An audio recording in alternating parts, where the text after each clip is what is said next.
Hi and welcome to GRVOTV, G's Reviews, Views and Opinions. This is my second ever EDF, electric ducted fan model, and I'm going to do my initial review on it. Now, when this originally came out, it's a Hobbyking Durafly model. It's the de Havilland Vampire, obviously, for those who didn't know. And when it first came out, I thought it was quite a nice looking thing, and I thought, yeah, I might go for that. But it didn't have a rudder. Now, I've had planes before that didn't have rudders, and they call it bank and yank, and I just get bored with them too quickly, because one of the things I like doing when I'm flying is 4-point rolls, slow rolls, flicks and spins. Now, whilst this won't flick or necessarily spin particularly, well, it will spin, but not great. It is a sort of a plane, nice, fast, smooth 4-point rolls and slow rolls would be nice to have, and for that you need a rudder. So I dismissed it. The things I liked about it was its nice size, it's good value, comes with retracts which actually work off a grass strip, which is what I fly from. And you need a half decent grass strip, not just any old rutted field kind of thing, but it gets off fine. It leaps into the air really quickly, and it's not particularly quick for an EDF. It's certainly not quick like my Stinger, but it's got a nice scale look to it and a nice sort of scalish speed.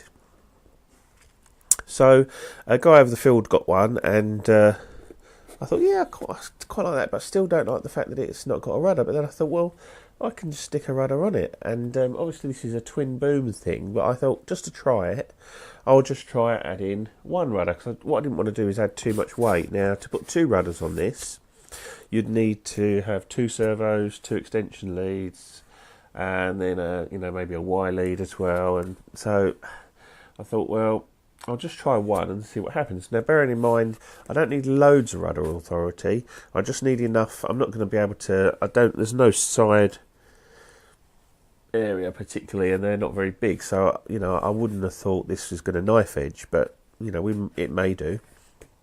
So I thought, well, I'll just try.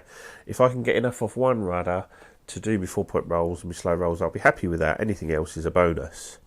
So that's what I did, and I'll quickly show that first. Now, you might not be able to see, but I've seen a few different ways of doing this on Tinterweb, and with servos here and stuck in all different places, actually stuck into the fin. But so I've added mine here to the horizontal stabiliser, just set it in, cut out the foam, cut this little bit of foam away here so that it can move nicely, and then just very simple, just kept it nice and simple.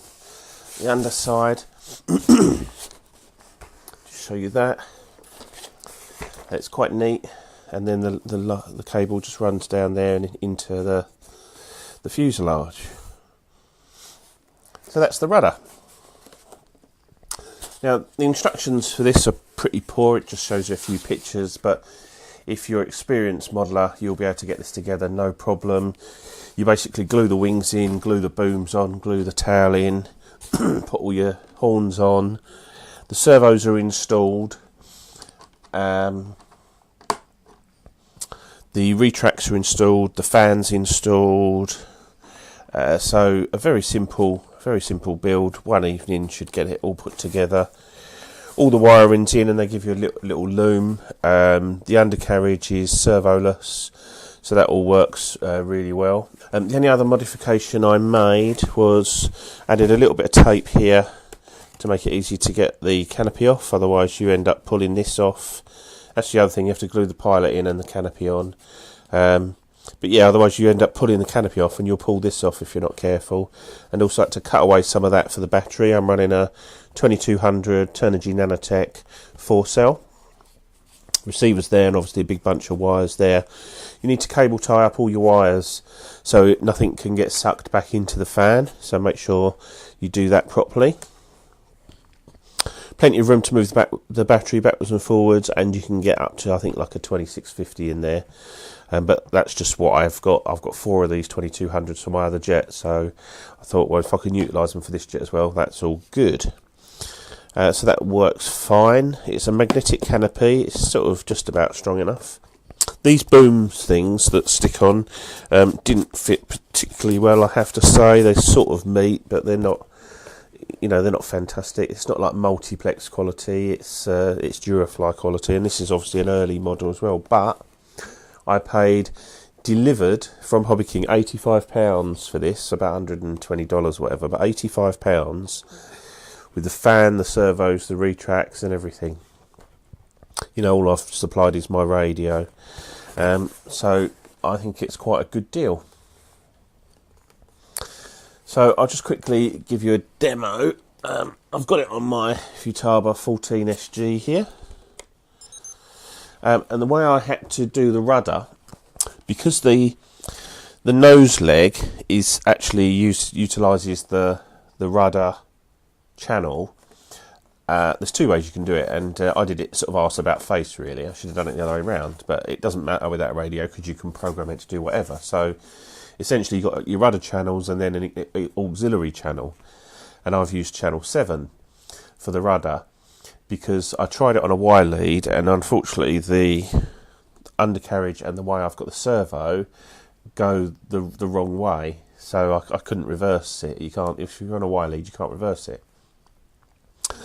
So I put them on two separate channels, the rudder and the nose leg steering, and basically set it all up so I've got individual use of the rudder and trimming the rudder, and also individual use of setting like the points and the trimming of the nose leg.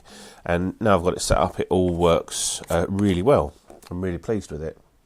But bear in mind, if you're going to do it like that, you will need a 7-channel radio. So let's just get this plugged in. Here's my little tab there. That little tab is just a bit of sellotape stuck from the top and the bottom and makes a little tab. It just works perfectly.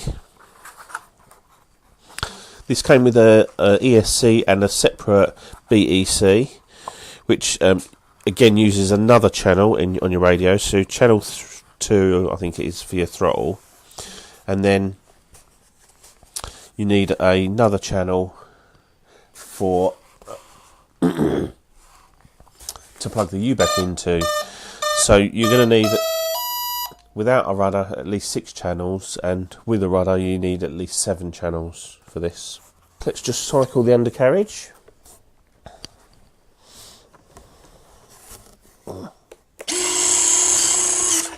That all works really nice. Now this undercarriage, as I say, it's not sprung or anything, but it's just nicely made, and it's just fine for like a reasonable grass strip.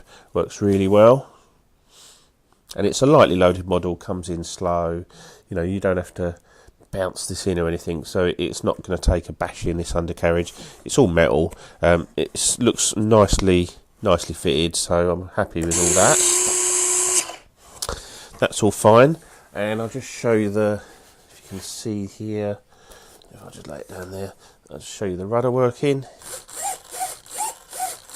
So what I've done is when I move the rudder, although they're completely separate channels, when I do the rudder, that obviously works the nose leg as well, and the two together work fine. So, you know, not tons of movement there on the rudder, but I think that should be enough just to give me enough to hold maybe a knife edge for a couple of seconds, but certainly to do me 4-point rolls, etc.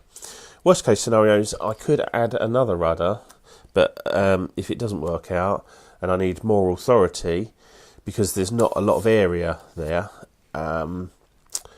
so I could add the other one, but then I'm adding a lot more weight and it's slung right at the back, so I'm going to have to either push the battery much further forward or add nose weight, which I don't really want to do. So we're going to try it like that and see how we go.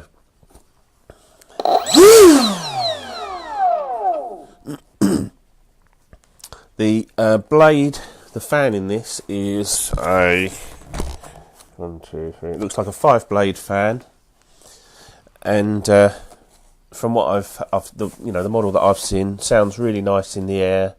It's got that sort of nice whoosh sound to it. It does really well.